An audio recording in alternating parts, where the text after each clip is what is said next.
stories where nightmare comes alive. السلام علیکم viewers, کیا حال ہے؟ امید ہے انشاءاللہ آپ سب خیریت سے ہوں گے۔ جیسا کہ آج ہم ایک بار پھر آ گئے ہیں اپنی نیو سٹوری کے ساتھ۔ آج کی ہماری سٹوری کا ٹائٹل ہے ہورر انڈسٹری۔ یہ ایک خوفناک شراب کی انڈسٹری ہے جس میں بھٹکتی ہوئی آتمائیں۔ انشاءاللہ آپ کو ویڈیو بہت پسند آئے گی۔ چلیں آئے بڑھتے ہیں ویڈیو کی طرف۔ خوفناک شراب کی فیکٹری۔ سن منن آئے زندگی دیترز میں شہر کے کنارے ایک ویران سی عمارت میں شراب کی ایک مشہور فیکٹری تھی، کالا کنواں۔ یہ فیکٹری دن رات چلتی تھی، مگر وہاں کے مزدور اکثر خوفزدہ رہتے تھے۔ کہتے تھے کہ رات کے وقت شراب کی بوتلوں سے کسی کے چیخنے کی آواز آتی ہے، مگر مالکانہ باتوں کو پاگل پن سمجھتے تھے۔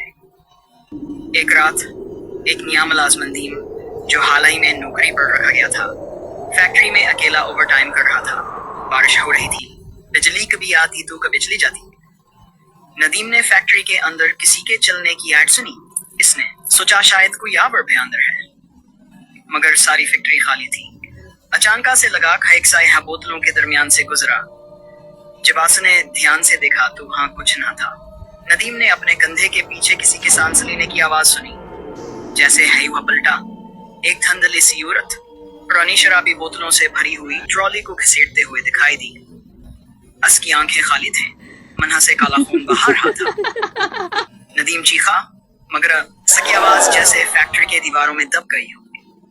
اس نے بھاگنے کی کوشش کی، مگر جیسے ہی وہ ہمنگ گیٹ کی طرف پہنچا، دروازے خود بخود بند ہو گئے۔ بجلی چلی گئی، اب مکمل اندھیرا تھا۔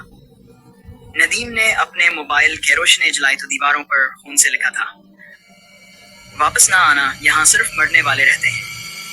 ندیم نے دیوار پر ہاتھ مار کر شیشہ توڑا اور باہر کودنے کی کوشش کی، مگر نیچے زمین پر پاؤں رکھتے ہی اسے لگا جیسے کسی نے اس کے خنے پکڑ لیے۔ چیختے ہوئے وہ بے ہوش ہو گیا۔ اگلے دن جب فیکٹری کھلی تو ندیم غائب تھا۔ صرف اس کی وردی، اس کا موبائل اور زمین پر ایک خالی بوتل ملی، جس کے اندر سے کسی کی ہلکی ہلکی کراہنے کی آواز آ رہی تھی۔ اس کے بعد سے فیکٹری کو ہمیشہ کے لیے بند کر دیا گیا، مگر رات کے وقت وہاں سے اب بھی کبھی کبھی بوتلیں ٹوٹنے اور کسی کے چھوڑ دو مجھے کی چیخ سنائی دیتی ہے۔ کہتے ہیں جو بھی شخص رات کو اس عمارت میں داخل ہوتا ہے، وہ یا تو پاگل ہو کر واپس آتا ہے یا پھر کبھی لوٹتا ہی نہیں۔ یہ فیکٹری اب بھی کھڑی ہے، مگر اندر صرف وہی لوگ رہتے ہیں جو شراب میں قید ہو چکے ہیں۔